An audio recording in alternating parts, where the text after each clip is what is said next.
आज आहे महाशिवरात्र। आज नवऱ्याचा उपवास आहे, त्याच्यासाठी करूया साबुदाण्याची खिचडी। तूप टाकूया,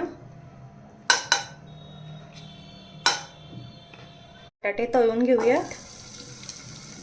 बटाटे एक साईडला करून घेतले आहेत। आता आपण यामध्ये जिरे टाकून घेऊया।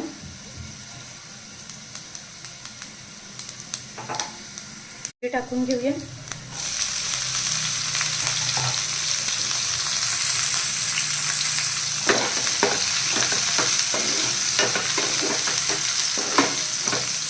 तोपर्यंत आपण इथे शेंगदाण्याचा कूट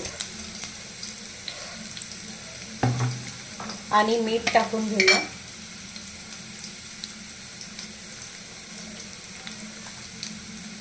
मला आपण मिक्स करून घेतलेला आहे। इथे आपली मिरची फ्राय झालेली आहे। आता आपण साबुदाणे टाकून घेऊया।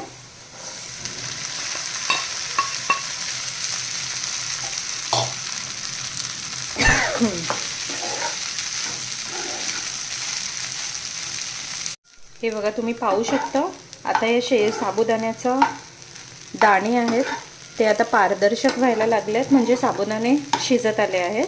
ह्याला आपण थोडं आणखी झाकण लावून शिजवूया 5 मिनिटं। बघा, अशा प्रकारे आपली साबुदाण्याची खिचडी तयार झाली आहे। अगदी सुटसुटीत मऊसूद।